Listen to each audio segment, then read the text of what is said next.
these two sessions, it is always difficult to try to present it in the right spirit without going to one extreme or the other. On one hand, it is meant to be a source of inspiration for us, for our work. The idea that the existence of the masters and these perfect beings, absolutely unselfish, are helping humanity, the possibility of becoming co-workers with them, the justification for our efforts are, all as hard as a very active work on ourselves may be. The idea of being able to work, Jesus was, according to the philosophical teachings, is one of these adepts. So when the person gets to this point, that person can work as a co-worker with these great beings to the little humble extent that the person the disciple may at the beginning. So it's meant to be a source of inspiration. On the other hand, this maybe many times becomes, as I mentioned, a source of ambition, spiritual ambition for the lower self.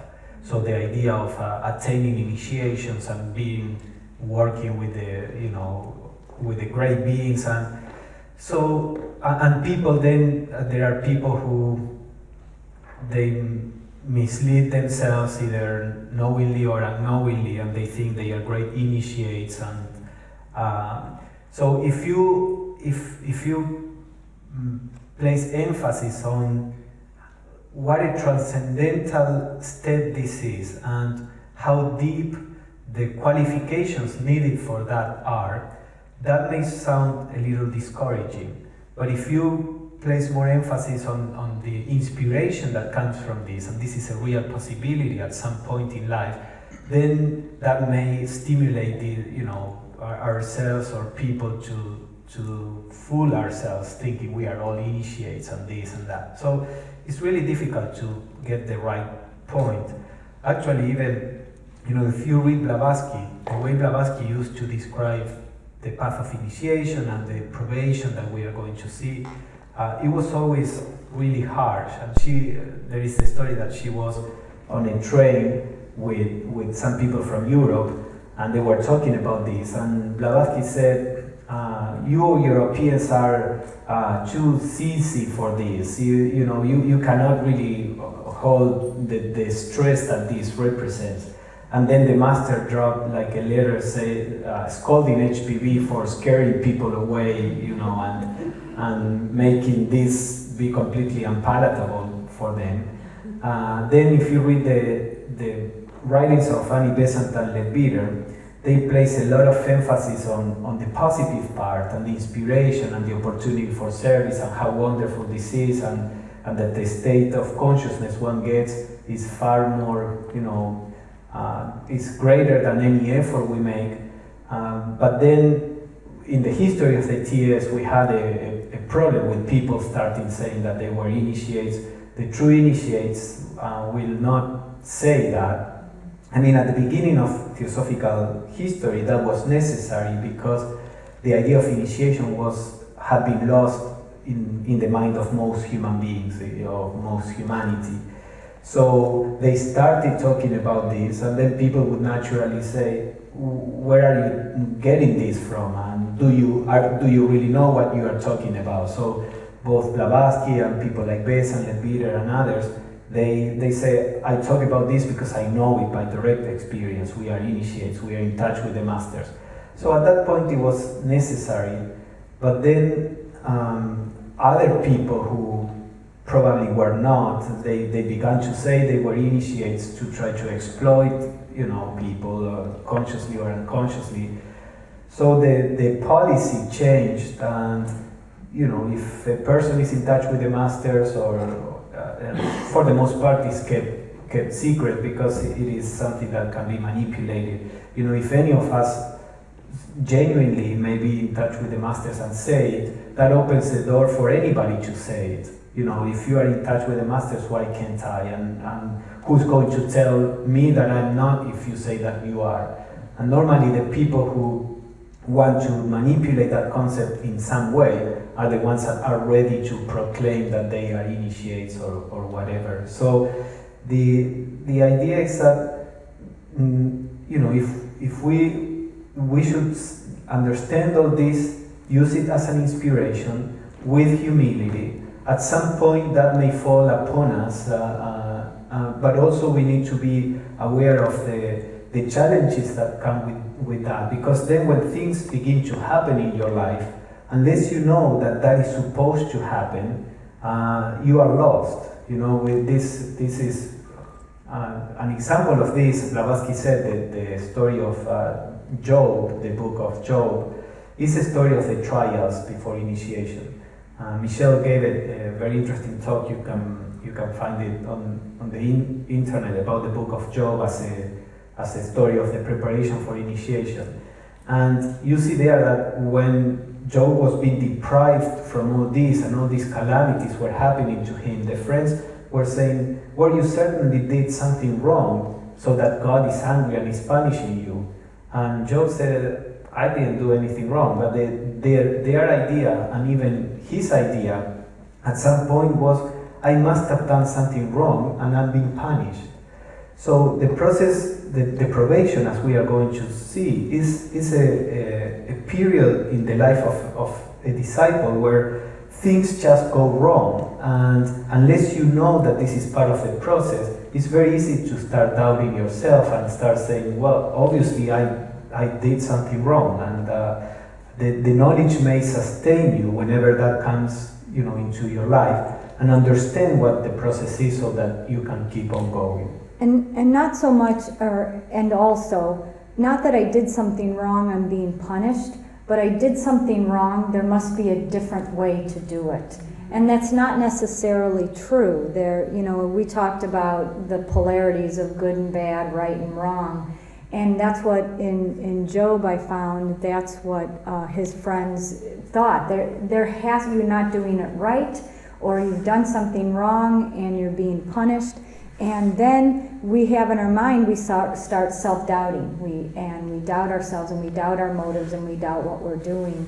And that's where these qualifications that Pablo went over this morning, that's where they fall into effect, to give us that confidence to keep going, to know that we're on the right path, that society has a different view of what we're doing, and we have to find that confidence or that pillar of strength within ourselves to go forward. Ready? Mm-hmm. Oh, and by the way, I coined the phrase from the book of Job, the Job effect. And it's just when that relentless stuff happens, and it happens at so much or so fast of a time that it can't be anything but purposefully put there for us to learn from. Yes, because all these things, we start experiencing many of these things like in a lower scale or octave in our lives. We have periods in our lives where trials seem to pile one after the other, and then we have periods of rest. And they may challenge some blind spots in ourselves, or we may face the same thing from different points of view once and again, and you say, all around this obviously is happening, is pointing out or pushing me to face certain things, to learn how to relate to certain people or situations. So even without thinking I'm a disciple, I'm being under probation, there are little probations that will come to your life, and these are little preparations for the true path. So these are always you will find always like correspondences of all this in your daily life. And if you take it with that spirit, it will help you go through. You take it as a probation that comes from the masters. Don't let your ego think, therefore I'm special and different from the others. That is the shadow aspect of the concept. But take it with humility. Okay, the master is sending me this. All that I have to do is to try to do the best. I'm doing it with devotion, with love, with humility and confidence.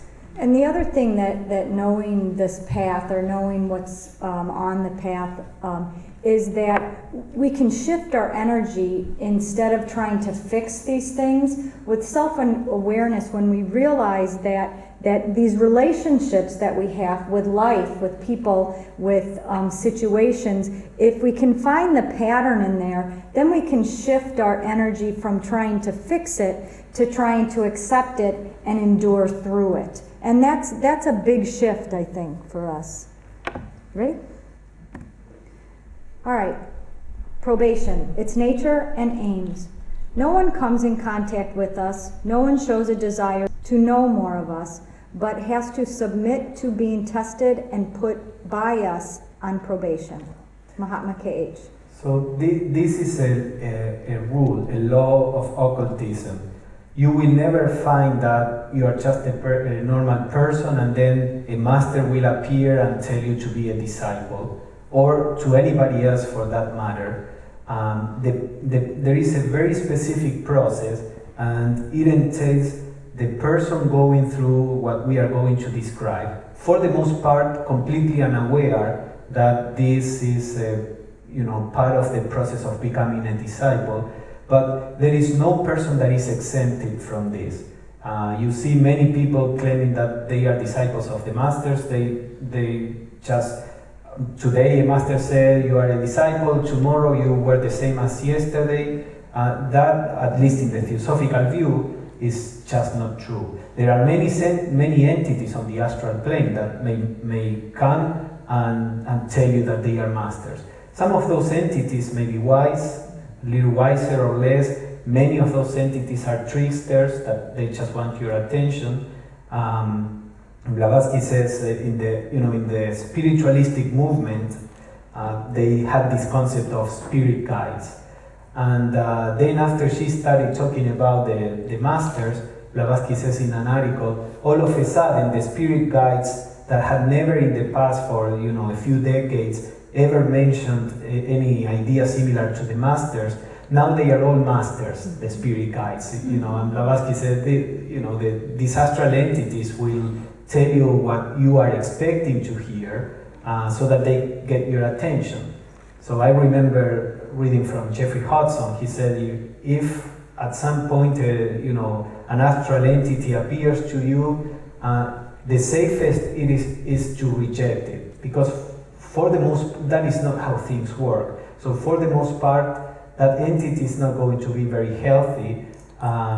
So until you can discern the source of the entity, then it's better to reject it.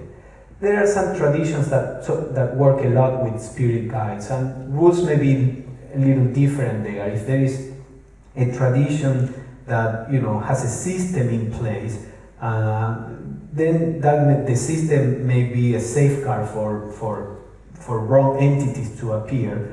But for the most part in the West, we don't have anything, and the random appearances are, you don't know what they are. And the way the masters work is far more different.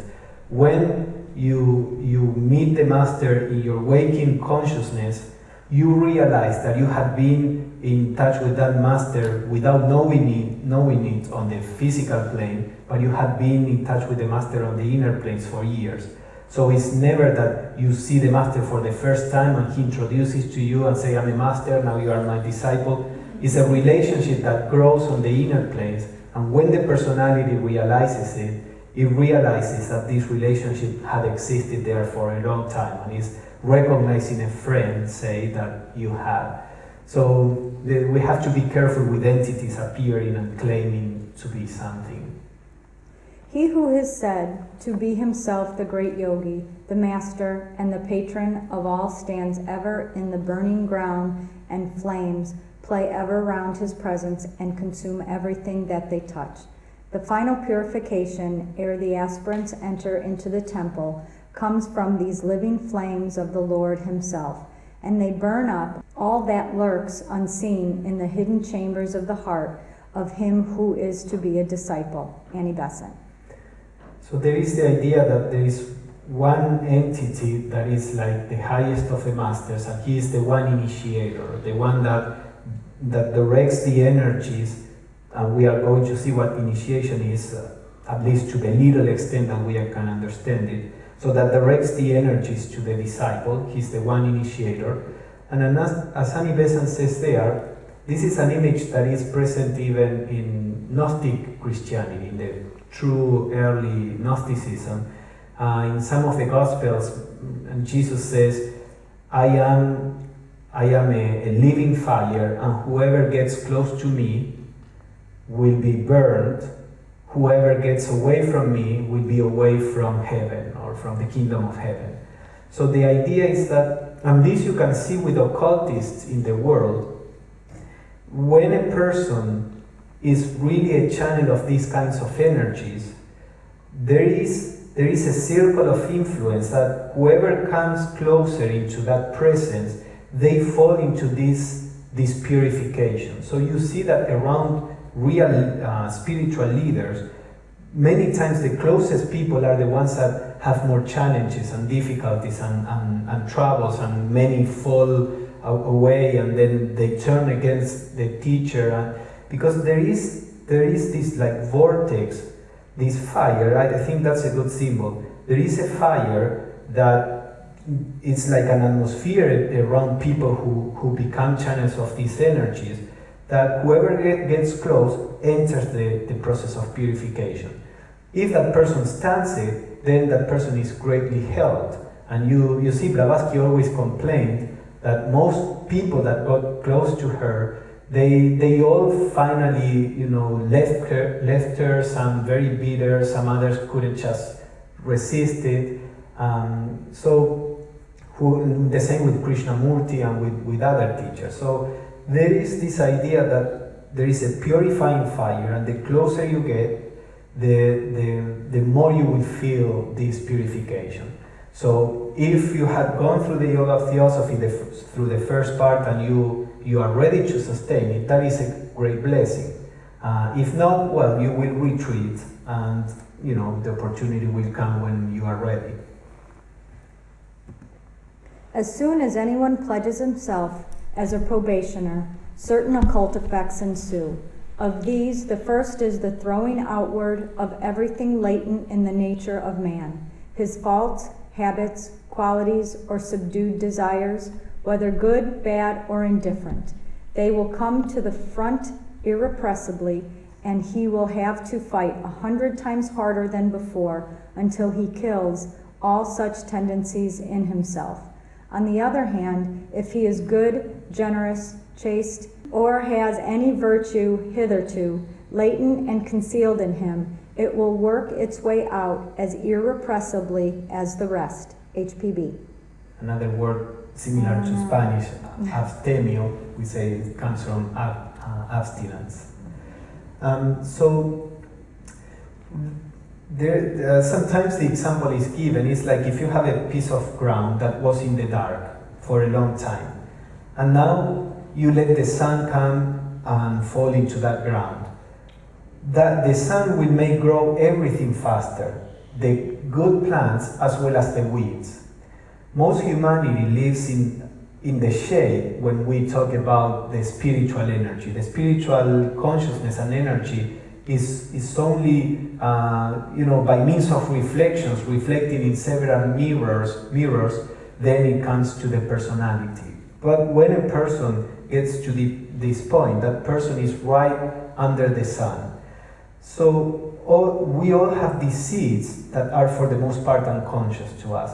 Since this person, this disciple, is going to wield a lot of power, the universe itself has to be to make sure that there are not blind spots and faults that will make that person very dangerous, because now this person will develop a lot of powers for which, as Suba Ross said, he's not, evolutionary speaking, he's not mature to hold. So it is this accelerated process of training that will give him or her some powers, and before that can be done, the process has to make sure that there are no blind spots left in the disciple. So all this energy that now the disciple gets under will stimulate everything that is in his or her nature. So, you had some fault that you always more or less were successful to keep at bay. Now, under this energy, it will come to the front and you will have to deal with it. You will have to fight, you will fail, you will have to watch it, all the strategies that you can. But then after the process, you will have uprooted that fault, and that is gone forever.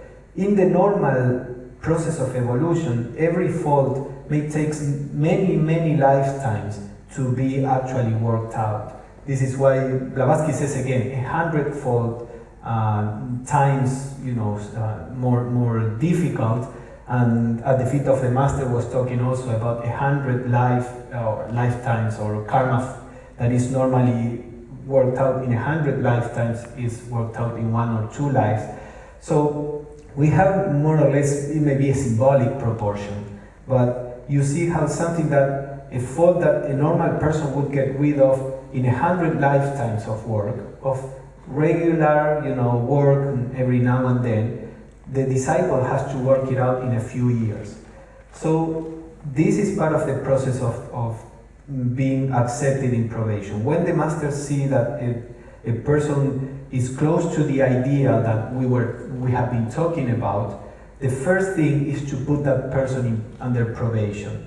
The person may not know enough on the physical level, on the waking consciousness. On the inner planes, when the body is asleep, as I mentioned, we have a life on the inner planes. So on the inner planes, the person may know it. But once coming to the physical plane, for the most part, that person may not remember it. But the first step is to put that person under probation. So probation will work out past karma, will produce this purification, and will serve as a training for and the development of skills for this disciple. And on both the good and the not good are stimulated. All these potentials that the person has for goodness will be stimulated too. That person will discover that he or she has some skills that he or she didn't know that were there. So both things are stimulated. The problem is that sometimes it happens that we have to make use of all this added strength that we will get to overcome the negative aspect that will also be stimulated. But sometimes people don't really use the added strength, and then they only are faced with the difficulties that they begin to face. So we have to make sure that we always try to do the best that we can. In trying to do the best that we can, you are using this added strength. To be accepted as a Chela on probation is an easy thing. To become an accepted Chela is to court the miseries of probation. Life in the ordinary run is not entirely made up of heavy trials and mental misery. The life of a Chela who offers himself voluntarily is one long sacrifice.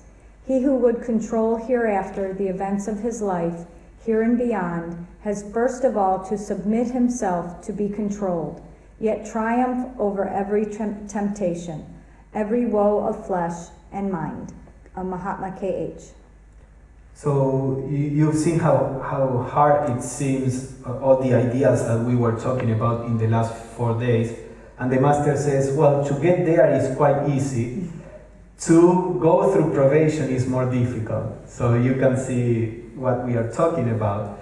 But again, everything happens naturally. If you start playing piano and you see a great pianist and you think, it's impossible for me to do that. And yes, at this moment, it may be impossible. That doesn't mean that naturally, gradually, you will find yourself one day being able to do that. So the same with this. The ideal may be far away, or may not be far away. We really don't know. We don't know the power of our soul. We cannot judge our soul by the personality that was given to the soul. So there is no use in judging. You just do take the next step. Go in the direction that you have to go, and don't worry about how far or close you are to anything in particular. So, going in that direction may take you Maybe you find yourself that in 10, 15 years, you are really different, or this may take longer. It doesn't matter. It is said that God never gives us more than we can handle, but Mother Teresa said she wishes he didn't trust her so much. So, you ready? Mm-hmm. The mass of human sin and frailty is distributed throughout the life of man who is content to remain an average mortal. It is gathered in and centered, so to say, within one period of life of a cella, the period of probation, that which is generally accumulating to find its legitimate issue only in the next rebirth of an ordinary man, is quickened and fanned into existence in the cella. Mahatma K.H. So the probation normally, it doesn't entail necessarily, tragedies. It depends on the karma of a person, but the probation is not of such a nature that the person would be rendered unable to do work for humanity, because the purpose of this is so that the person can help. I mean, in the wider view of things, there may be, if there is some important karmic obstacle, then the person may have to work it out. You will have to work it out at some point, no matter what. But the idea of probation is, it's not that something extraordinary will happen. It's more a question of the frequency, that he says, normal life we have a difficulty here, then a difficulty there, then we have some rest. Some things are good and they sustain us to face the things that are bad. But the idea with probation, like in the example of the alchemy, is that suddenly everything around seems to turn wrong. Everything around, there is no place for rest, because it is only under that pressure that the personal self can die. The personal self is very skillful to try to keep itself alive. So we tend to run from the difficulties. We tend to intellectualize things and say, well, this is happening and it's bad, but it's actually good for me because I will become an initiate. And that's a strategy from the lower self to feel that he's gaining something, that he's still in control. But what probation does is that it cuts off all the possibilities of the lower self to try to keep itself alive, so that the transmutation may take place. And that is, in both quotes that we read, there is this idea of the concentration of the process. Not so much that, somebody from the outside, if a person is on probation and is more or less good at keeping a stoic attitude, nobody from the outside would even know that something is going on. But on the inside, it's something really difficult to deal with. And as Blavatsky said, it's always the thing that exactly you feel you cannot handle, or that you don't know how to handle. And that is precisely the purpose of this, is so that you can develop the strength that you are lacking. The more untoward the circumstances, and the greater the sacrifice involved by living among them, the nearer does one come to the final goal from the very nature of the trials one has to overcome. And the sooner one passes through experiences necessitated by past karma, the better it is for the individual. It is unwelcome indeed to be suddenly thrown off one's ground, but the cup which cures folly is ever bitter and must be tasted if the disease is to be eradicated. When the gentle breeze coming from their lotus feet blows over the soul, then you know that the worst external surroundings are not powerful enough to mar the music that charms within. Annie Besant. Well, she makes that sound nice. So that's a different, if you read HPV, you say, I don't want to have anything to do with that. Yeah, you read Annie Besant. That's candy coating it. Yeah, but which is also true. It's also true. But she's talking about the experience, the realization that the soul has after going through the process. It is always the case that after going through the process, the soul look at things in this way. The soul recognizes how rightful it was to go through that, how grateful the soul is for the outcome that it came. But while going through that, it's difficult. And HPV normally talked about how, probation in terms of how you will feel there, because when you are going through it, you won't feel like Annie-Besant says, you will feel like HPV says. But after you went through, one of the trials, then you recognize what Annie-Besant is saying. And probably the first big trials are the more difficult because you don't have experience. You don't know that the light is at the end of the tunnel. But as you go through them and you have the experience of having gone through it, and then you see that after all, everything is fine, it's just hard work and nothing more than that, then the fear, the uncertainty, all these things disappear. What makes difficult all this is the fear. It's not the situation itself. If you were completely confident, there are no difficulties that are really hard. What is difficult is that we are afraid. We are afraid that this will wipe us out, that I'm not going to be able to survive, that I'm not going to be able to keep it all together. But, with the experience, you know that is not the case. And then it gets easier in that sense. Just as in the story of Job, there's a point where he could rectify the losing of his livestock and his children and his home and even his health. You can understand that, and you can kind of put it in this perspective. But when you find that Job got a little agitated was when his reputation was attacked. He was no longer, his friend said, maybe you're not as righteous as you think you are. So go ahead and take all my stuff away, because I understand it's just stuff. But then attack my reputation, that's a whole new ball game that we have to deal with. So that's where it makes it difficult. That's what gives the less fear. That's what takes away their fear, that fear when when the Stoics say, it's the Stoics, right? I have no idea what to say. I always get them mixed up with the Sophists, but it's the Stoics that said, can you be small and at the back of the line? It's easy to be in the front of the line. It's easy to be tall and in the middle of the line, knowing you can see what's coming in front. But can you be in the back of the line, not knowing what's coming, that you'll ever get to the front of the line? And then I always add in, and can you be thought of by everybody around you that you're just a little bit crazy? Can you do that and remain in that centeredness? Well, when you're showing Christ, that's what you need.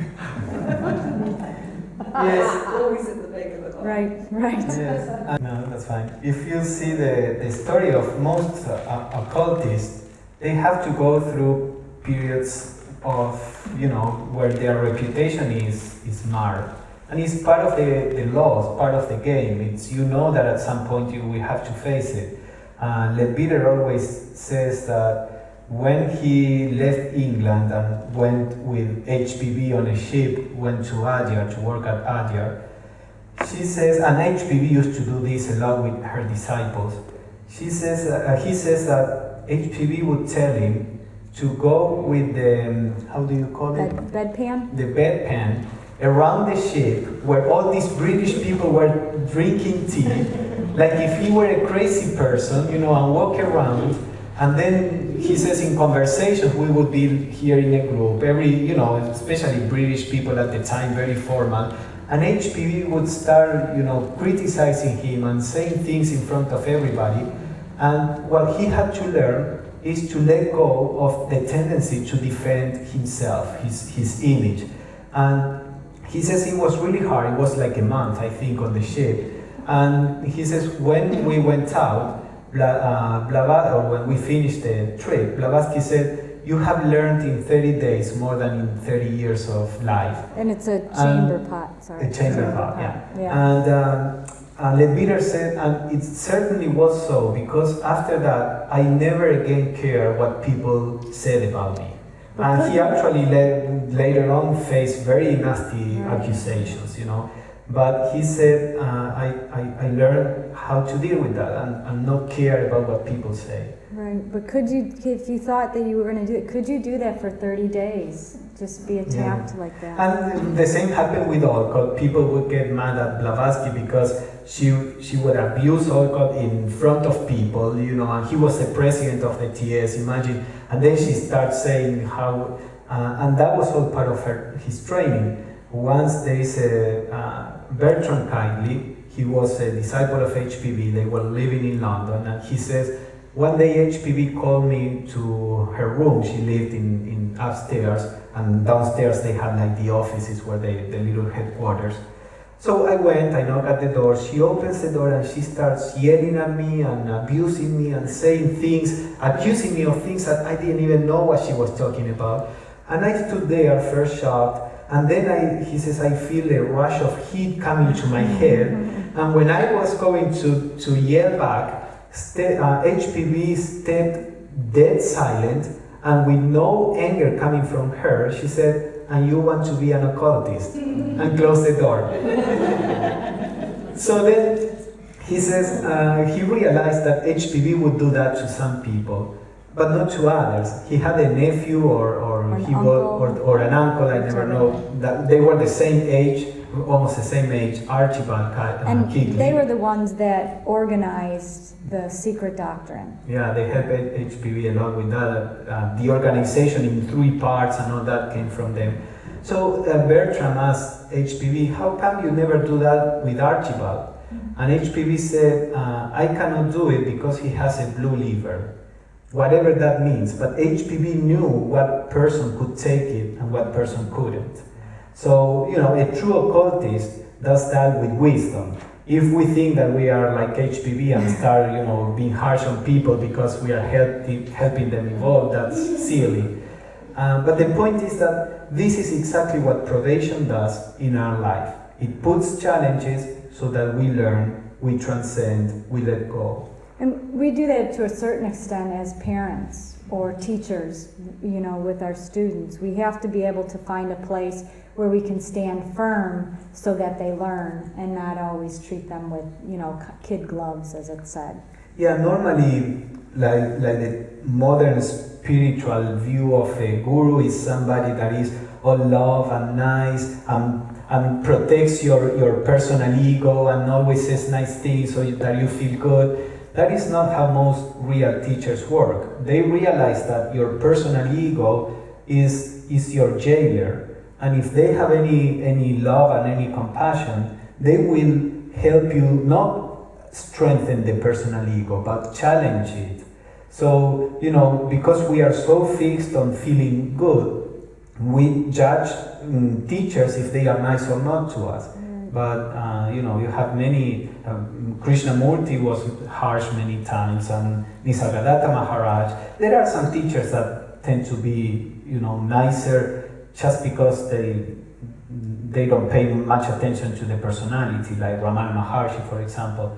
But if you see the Mahatma letters, even though you can see the respect and the love, the masters will tell you how it is. They are not going to come and make you feel good. If you want to feel good, don't come into the path. The path is to see things as they are and work on them. The pupil is tested, tempted, and examined by all and every means, so as to have his real nature drawn out. This is a rule with us inexorable. It is not enough to know thoroughly what the cella is capable of doing or not doing at the time and under the circumstances during the period of probation. We have to know what he may become capable under the different and every kind of opportunities. Mahatma K.H. So again, they will bestow on the disciple certain powers for which they are responsible, as Michelle talked about yesterday. So they have to make sure that this disciple will be able to deal with the circumstances, will not fall into temptation, because once the disciple has the power, the disciple can always break the connection with the masters and become what we would call a black magician. And sometimes that happens, unfortunately. And that is the responsibility of the master. So in the process of probation, they try to, with the karma of the disciple, because this is all like rearranging the karma of the disciple. It's not that they are doing on the disciple something that is not on the plans. We all have enough karma for the masters to have plenty of material to generate the appropriate situations. So they need to make sure that your love for friends or family are not going to make you do the right thing. That your love for yourself is not going, or that fear or ambition or greed, that none of these things will take you on the wrong path. So the process of probation, as he says, it tries to cover the bases. And the master says, we can never be certain how a person is going to react, because essentially each person has a creative element that is not mechanical.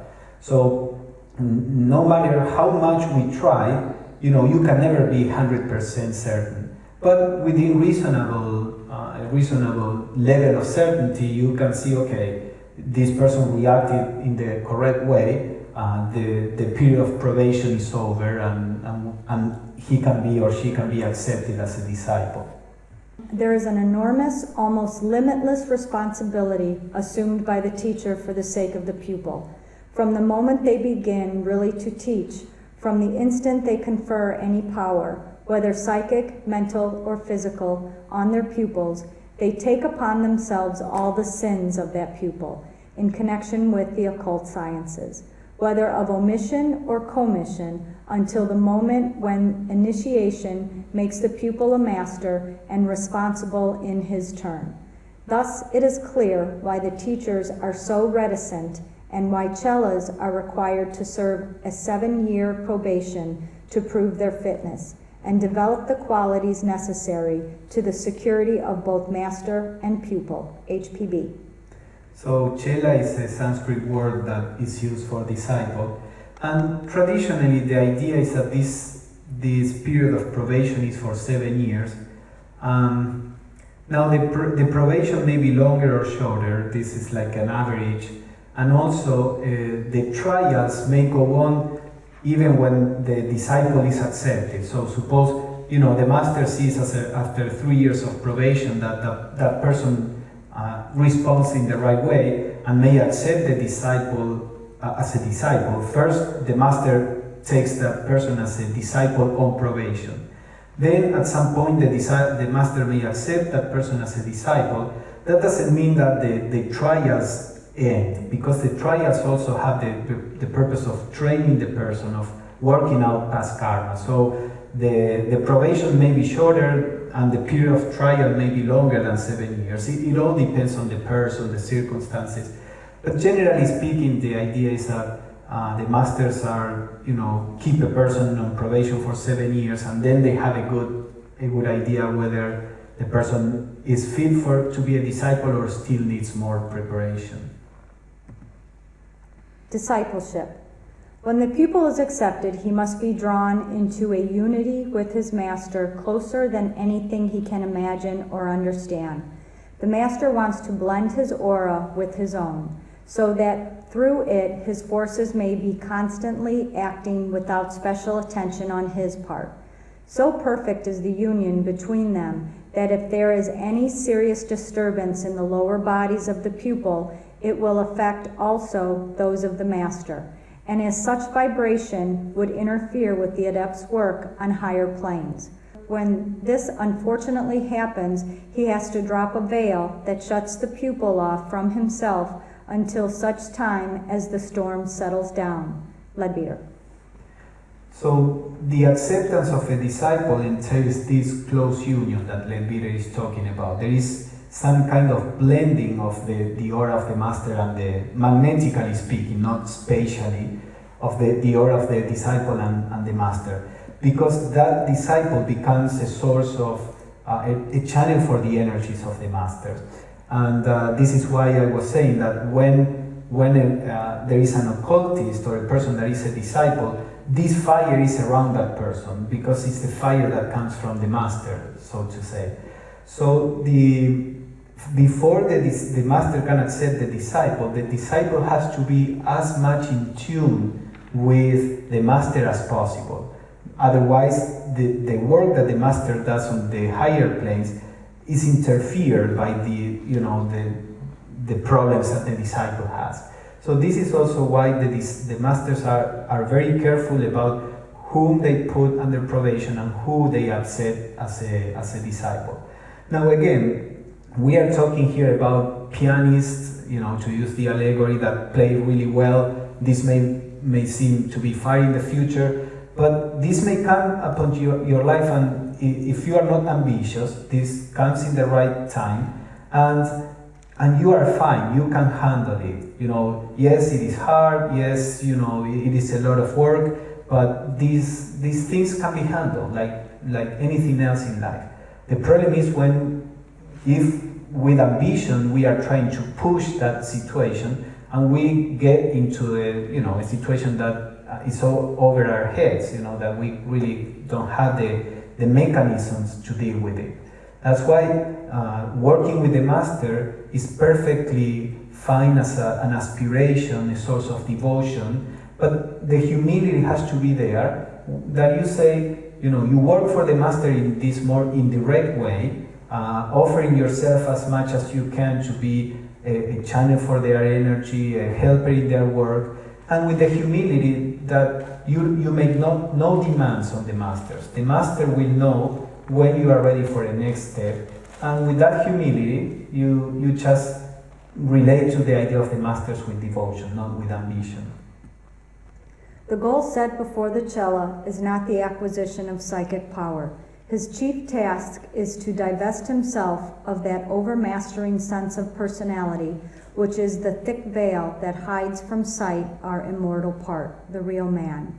So long as he allows this feeling to remain, just so long as he be fixed at the very door of occultism, unable to proceed further. HPB. So this is important. Suppose the master comes, tells you now you are a disciple, so you say, okay, are you going to teach me wisdom, to teach me how to develop psychic powers? Am I going to be admired? No, all you have to do, now everything will go in the direction of destroying your personal self. All your task as a disciple is not to gain more wisdom, powers, all that. You have to get beyond your selfishness, your self-centeredness, your identification with the self. That is what a disciple is trying to do. Once that is out of the way, then the other things come, but never before. And as HPV says there, if a person doesn't work in that direction, even if that person was accepted as a disciple, will be only nominally, will be just a fake disciple, because until you do that, you cannot go further. True occultism, or theosophy, is the great renunciation of self, unconditionally and absolutely, in thought as in action. It is altruism, and it throws him who practices it out of calculation of the ranks of the living altogether, not for himself, but for the world he lives, as soon as he has pledged himself to the work. Much is forgiven during the first years of probation, but no sooner is he accepted than his personality must disappear, and he has to become a mere beneficent force in nature. HPB. So this is something quite natural for the person that is fit for him.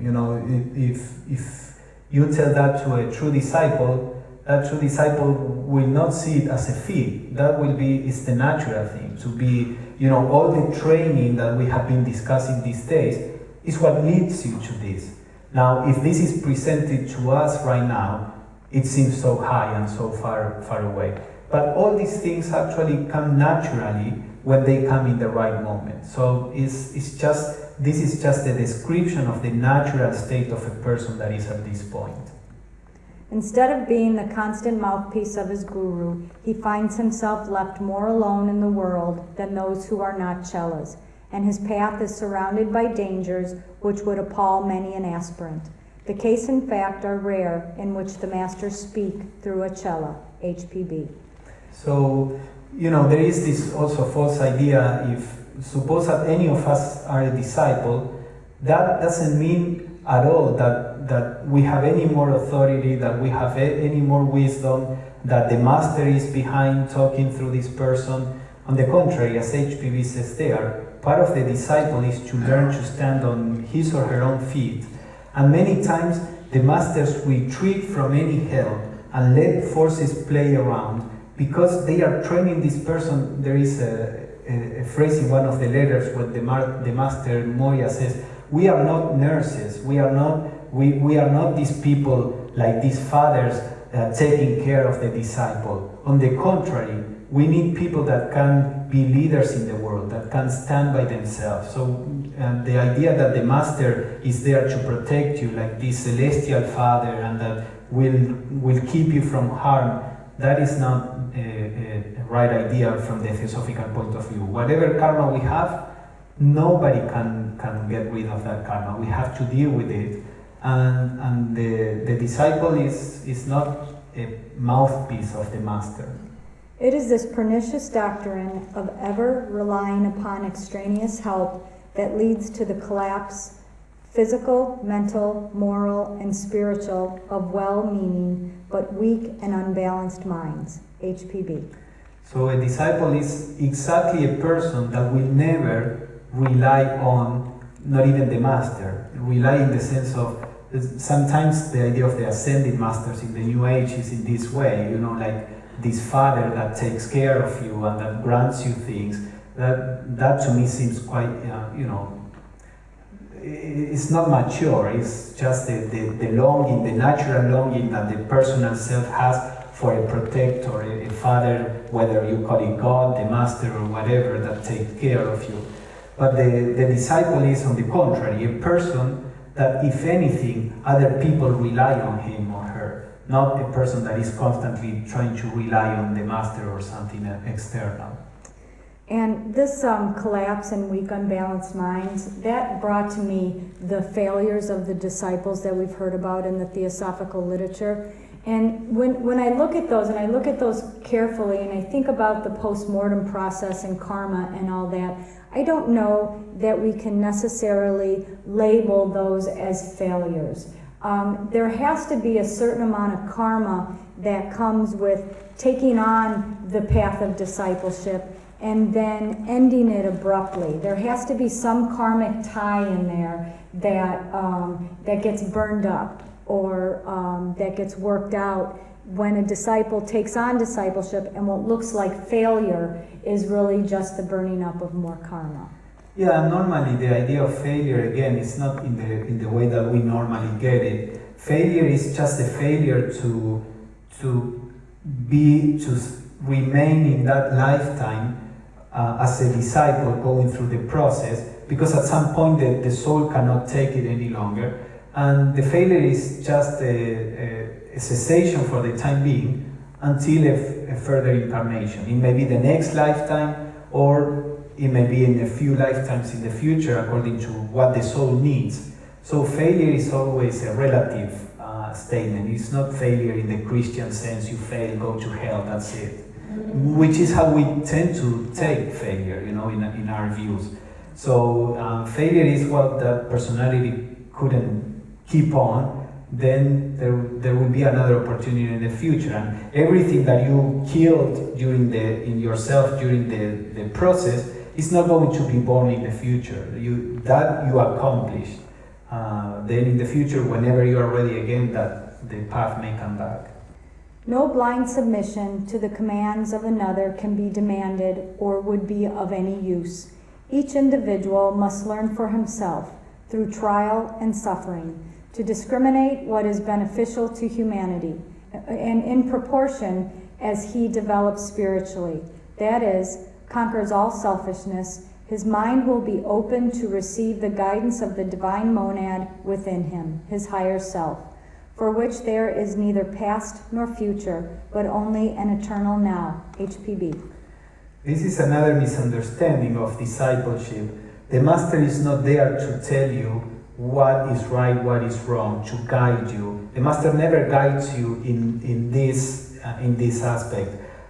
It is the person that has to develop this viveka, this discernment, that will tell the person what is right or wrong. This is why all the challenges for the theosophical leaders that you think the HPB was a disciple, why didn't the master tell her, or Besant, or this or that?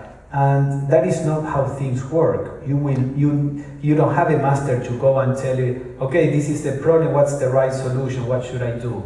That just the opposite is true. It is on you that have to figure things out. And there are cases in which they ask the masters, and the masters, their responses were even misleading, because it's part of the process. Even with Krishnamurti, he was worried about Nitya. He asked the masters, is Nitya going to be okay? And the master says he's going to be okay. And Krishnamurti assumed that meant because Nitya was sick, his brother. And Krishnamurti assumed that meant that Nitya was going to be healed and live. And then Nitya died, and Krishnamurti had a terrible shock. And out of that shock, he was on a ship. And when he was in his room, distraught, doubting everything he had thought about, understanding that he was seeking for psychological support in the idea, in his relationship with the masters. When he came out of that ship, he said, an old dream died, a new one is born. I faced suffering and death, and I defeated it, and I'm beyond all that now. Because he went through a process that was accelerated by the trust, the misled trust that he had put in the masters, for example. And that is an example that you can find in theosophical literature.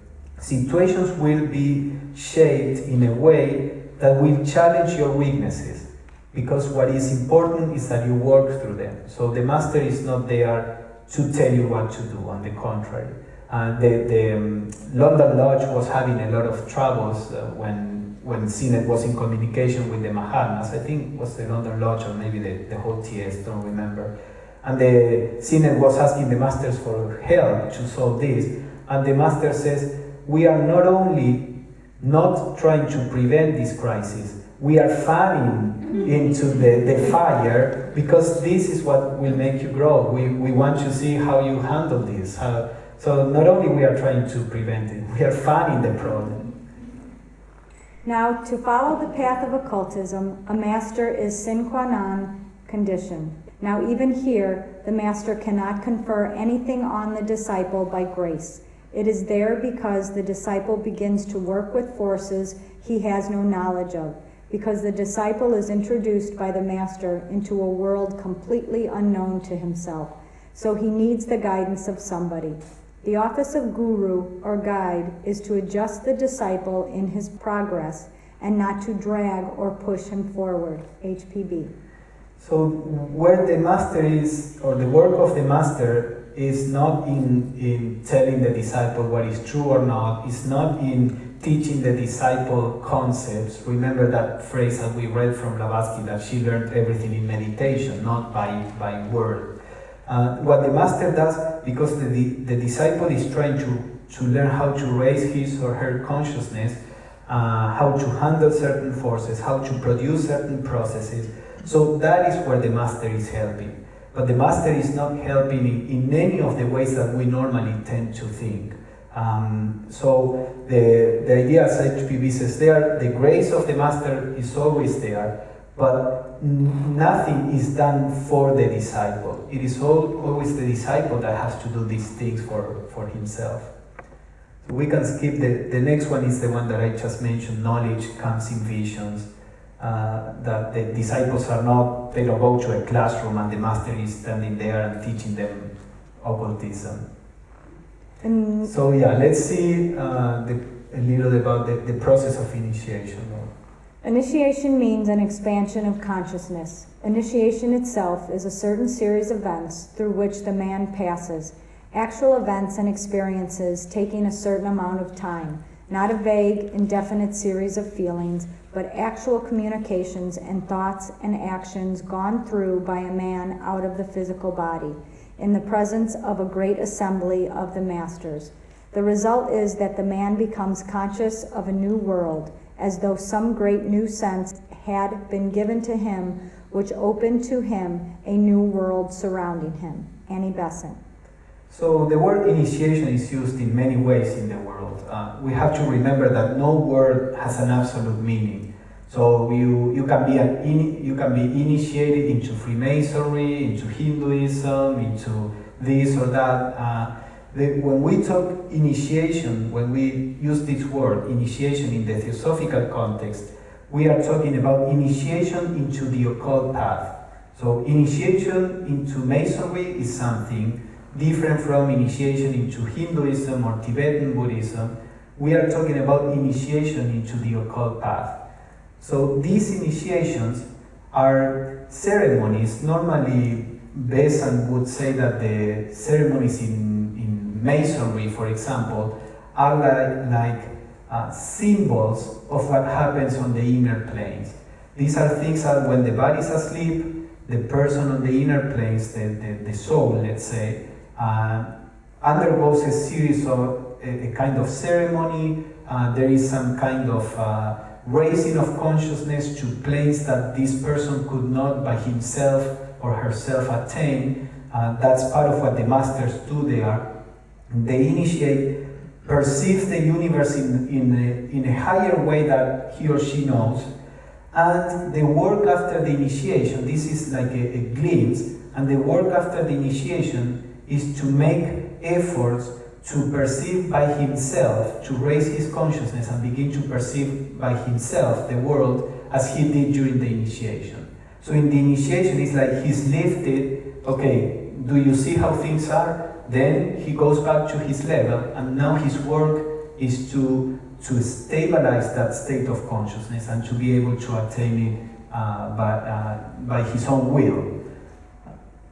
And this, as Annie Besant says, is not something vague. I mean, a person may even receive the first initiation and the physical personality may not know it.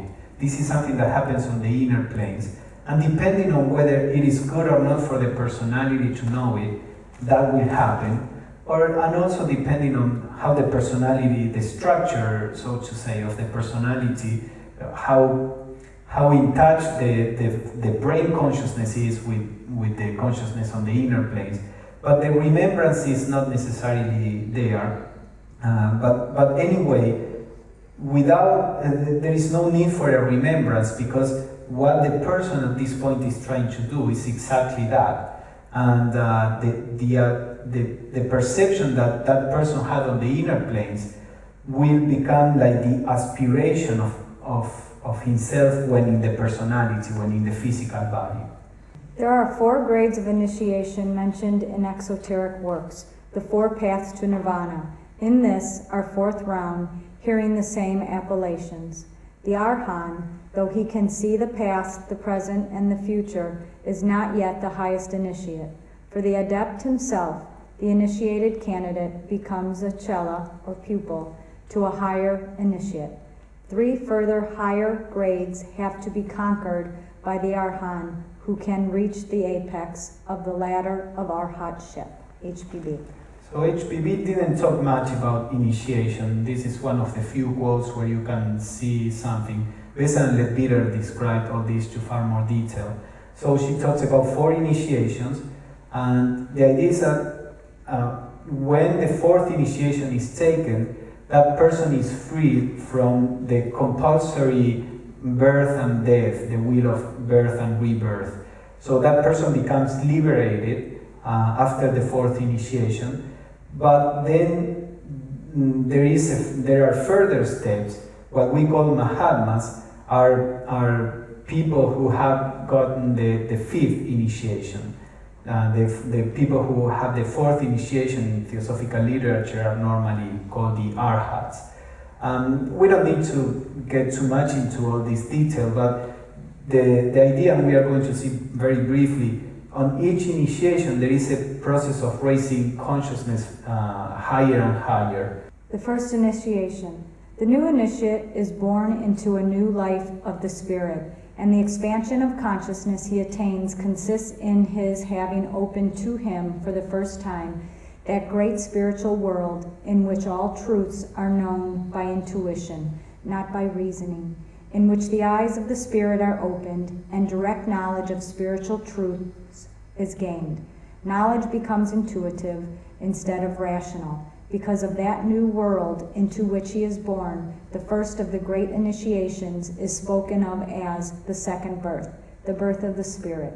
He has become now the twice-born. Annie Besant. In Hinduism, you have the idea of the twice-born and the second birth. It's a ceremony within Hinduism, which is a symbol of this initiation. And the idea is that in the first initiation, the person takes birth on the Buddhic plane, the one that is higher than the mental plane, and builds there a vehicle of consciousness. This is what Blavatsky called the spiritual ego. So from the higher ego, that is our soul, the soul raises its consciousness to the Buddhic plane, and the spiritual ego is formed, a vehicle of consciousness on the Buddhic plane. It is on the Buddhic plane that there is a plane of unity, that things are known by becoming that thing and not simply by observing from the outside.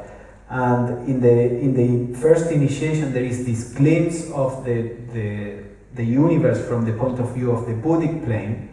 And now what the disciple has to do is to stabilize this Buddhic consciousness, which will develop little by little. This may take more than one lifetime from the first initiation to the second initiation. This is a lot of work from the point of view of the disciple to stabilize his or her consciousness on that plane. Yeah.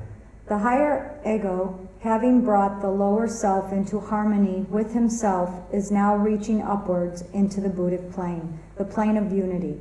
It is only in this way that the man can begin to cast off the delusion of self, which stands in the way of his further progress. And that is why the Buddhic experience is necessary at the first initiation.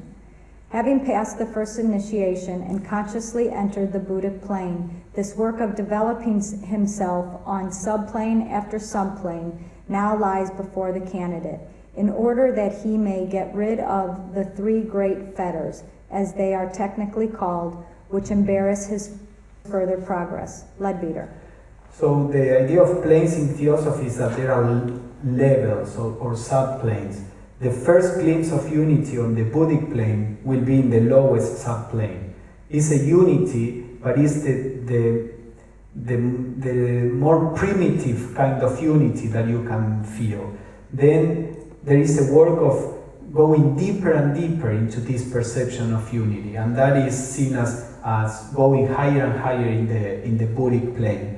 So from the first, second, and third initiation, there is this work of getting deeper and deeper into the Buddhic experience. The progress from the first initiation to the second depends on transcending three fetters, as they are normally called, which we have there. Before the second initiation, he must cast off three fetters, which are the delusion of self, Sakaya Ditti, doubt or uncertainty regarding the fundamental laws of karma and reincarnation, and the superstition, the idea that any particular religion or ceremony are indispensable.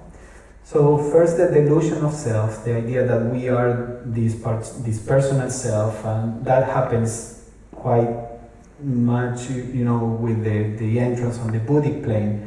Then the doubt or uncertainty about karma, reincarnation, these things, it's not just, I'm sure that karma, reincarnation exists. It's that your life, you know this by direct perception on the inner planes, so that in your life, you never, not even crosses your mind that what you are going through should be, try to be escaped, or that you should try to, treat life in some way, not to go through this. You know perfectly well that this is exactly right, whatever is happening to you. Then there is no attachment to your body, because you know reincarnation, not as a concept, but because you perceived it on the inner planes. So what happens to your personal self? You know that Pablo is not real, that you are not that Pablo or whoever your personality is, and therefore you have no intention of benefiting this particular personality as opposed to some other personality, because you know that you are the soul that is reincarnated, not the personality. So all this insight has to be there, very clear, before the second initiation can be taken. And the last one, the superstition, again, is for on one hand, to realize that all paths have truth, not that everything in every path is true, but that all paths have truth, and there is no a single path. And also the reliance on ceremonies or anything external is that means that the disciple or the initiator in this case, because he already has the first initiation, does not depend on anything external so that he can do something, or to put it in our terms, or putting music to meditate, or doing this really little ritual, or putting the hands in one way or the other.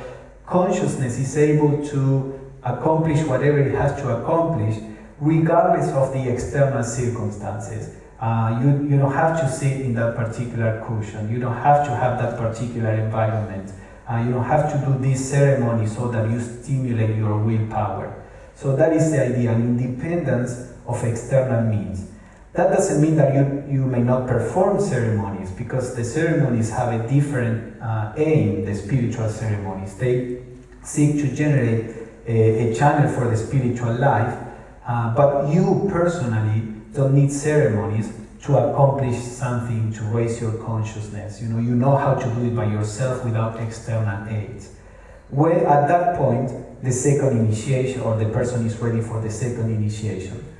So we are not going to describe all the initiations because the further we go, the less we know what we are talking about, even if we know anything of what we have been talking about so far. But just to have an idea, there is a description there of the further initiations. The second initiation, a very great expansion and development of the mental body. In Christianity, it's known as baptism. And Bess and Peter made like a parallel of the main events in the life of Jesus, and as a symbol for the initiations. So the first initiation is the birth of Jesus. The second initiation is the baptism, when the Holy Spirit descended on him, and after that he began to perform miracles. So after the second initiation, all the psychic powers begin to show through the personality. Before the second initiation, the person may or may not have psychic powers. Between the second and the third, all these the mental body changes and begins to be a vehicle of the powers in the monad, in the spirit. And then part of the work of the initiate is to bring down that to the brain and to the personality, so that all those powers can be manifested on the physical plane. The third initiation, the higher ego is brought more closely into touch with the monad, the transfiguration. So before the first initiation, the lower self and the higher self have to be one, in the sense that the lower self has not a will of his own. It's just a vehicle for the higher ego. Then in the third initiation, even the higher ego is united with the monad and is transcended, so that even the sense of individuality, a spiritual individuality, begins to be lost. And you realize that you are not a personality, you are not a spiritual individuality that is more impersonal, you are the whole. So in the third initiation, there is this transfiguration of the higher ego. There is this change, because you could say the first initiation is the marriage of the soul and the body. The third initiation is the marriage of the soul and the spirit. The fourth initiation, Arhat, first entrance into the nirvanic or the atmic plane. This is described in the crucifixion and then the resurrection. They say this is the hardest of all the initiations. Jesus in Catholicism, he said that he descended to hell. And there is an experience, you have to experience the absolute void that is called Avicii in Theosophical teachings. And that is the absolute isolation from life. That is the only concept that is similar to hell. And the initiate has to be able to go through that voidness where it seems that all the life is taken out of him, but then that pushes consciousness to live in the eternal only. So it is said that it's the hardest experience that you can get, but after that, you are free from any entanglement with form. You are beyond any dependence with form of any kind. And that is what makes you an arhat, that makes you free from the will of incarnation. You can incarnate to help people, but then you now incarnate willingly whenever you can. Before that, we are all forced to be incarnated.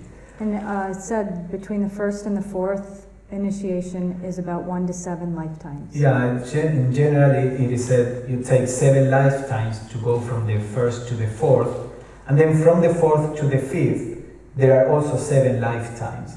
So the fourth initiation is like the middle way to becoming a Mahatma in a sense. So you become a Mahatma in the 5th initiation. That is the last initiation as a human being, in the sense that then you are done with the human process of evolution. You become, we could say, superhuman, in the sense that the human experience is over. When you take the 5th initiation, you can be merged in Nirvana, as Michelle was talking about yesterday, and become a Dharmakaya, and you don't need the earth for anything else. That's over. Or you can resign and renounce to Nirvana and decide to remain connected with the earth and with vehicles of consciousness to help humanity. But with the 5th initiation, the human process of evolution is over. And this is where the process divides from Mahatma and a Nirmanakaya or a Dharmakaya. It is said that there are 7 choices in front of the person that gets to this level. So the 5th initiation is the Mahatma, the mastering of the nirvanic plane, and all you didn't explain was choice. Yeah, in the 4th initiation is the breaking into the Atmic plane, the one that is on top of the Buddhic plane, which is the Nirvanic plane. So with the 4th initiation, there is a first birth into the Nirvanic plane. In the 5th initiation, the whole Nirvanic or Atmic plane, or at least I don't want to go into details, is a part of the Nirvanic plane that is part of the human evolution, is all mastered, so the person can be merged in the Nirvanic plane if he or she chooses so, or can renounce to that. Of course, the Nirvanic plane is always available. The masters in meditation, they are on the Nirvanic plane, but they retain a body because they work on the lower planes. Okay, so we went further, past our time, but I wanted to finish more or less the whole picture.